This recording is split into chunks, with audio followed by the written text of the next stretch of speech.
سلام علیکم خدمت دوستان عزیز. دوستان همونطور که میبینین ما قبلا یک کرت اوپنینگ داشتیم که این لباس کشیدیم.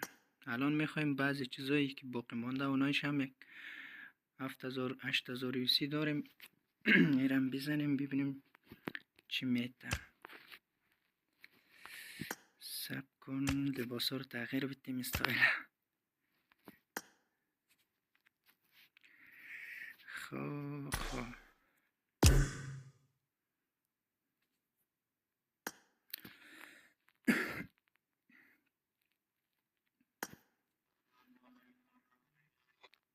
اینم بچه شروعش دنامی چی شروع کنم.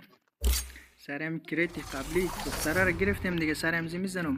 اول یک شستایی نزنم صوفی.